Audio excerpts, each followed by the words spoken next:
Today's briefing covers an actively exploited Cisco zeroday in SD-WAN Manager, a freshly patched Cisco unified CM flaw with public exploit code, a new IIS targeting espionage cluster using custom web shells, and a Windows browser supply chain compromise delivering a crypto miner. Welcome back. It's been a busy patching cycle across multiple vendors, so tighten your update cadence and verify coverage. Let's move straight into the operational details and what defenders should do now. First, Cisco warns of an unpatched SD-WAN zeroday exploited in attacks. The issue, tracked as CVE 2026-2020-45, affects Cisco Catalyst SD-WAN Manager and enables root privilege escalation. Cisco has confirmed active exploitation, and there is no patch available at this time.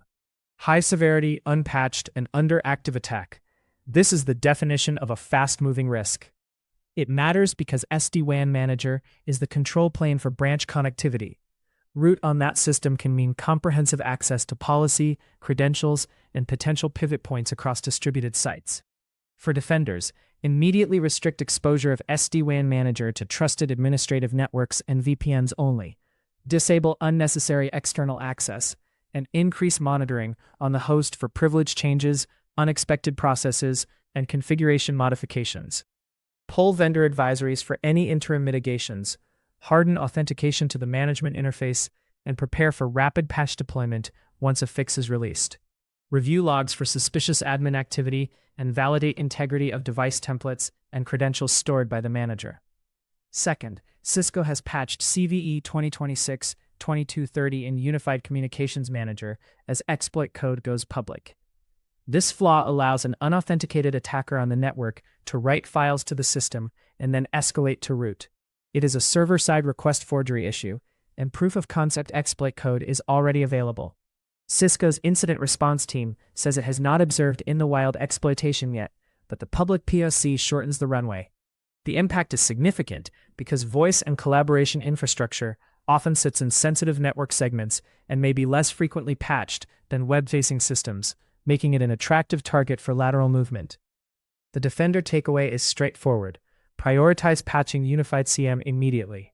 Until patches are applied everywhere, restrict network access to these systems to only necessary management and signaling sources, and monitor for unexpected file creation, configuration changes, or new services starting on the host. If you front-end management portals, consider implementing stricter access controls and request filtering. Validate backups and be ready to roll back if integrity checks show tampering. Researchers have identified a new threat cluster, dubbed OP512, targeting Microsoft IIS servers with a bespoke web shell framework. The activity is assessed as espionage-focused and is linked with moderate to high confidence to China. OP512's use of custom web shells is notable. These frameworks are designed to blend in with legitimate IIS traffic and evade common signature-based detections, while providing operators with persistent and flexible control. This matters because IIS often hosts critical line-of-business applications and middleware. A foothold there gives attackers access to sensitive data and a platform for deeper intrusion. For defenders, expand visibility on IIS by enabling advanced logging, including detailed request headers and post bodies where feasible, and centrally aggregating logs. Hunt for anomalous modules and configuration changes in application host.config and web.config, newly created or recently modified ASPX files in web directories, and suspicious posts to static-looking endpoints. Compare server baselines for unexpected DLLs or handler mappings.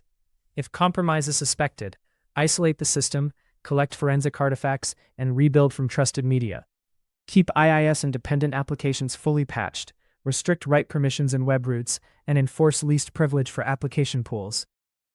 Finally, the Windows version of the HOLA browser was compromised in a supply chain attack to deliver an undeclared executable identified as a cryptocurrency miner. This is a classic trust violation. Users received what appeared to be a legitimate update, but also got a hidden payload that consumed system resources for illicit mining. It matters because crypto miners degrade performance, increase costs, and can serve as a smokescreen for broader malicious activity. Consumer software frequently finds its way onto enterprise endpoints, extending the blast radius of such compromises into corporate environments.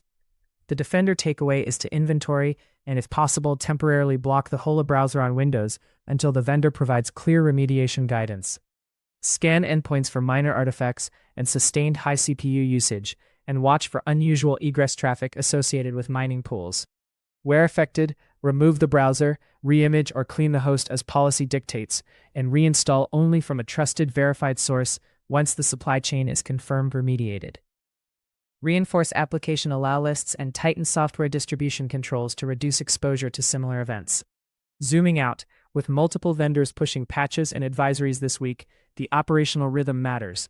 Patch what's fixed, mitigate what isn't, and watch what's being exploited or has public exploit code. Segment management planes, raise logging fidelity where attackers are active. And validate that your detection content covers these specific techniques.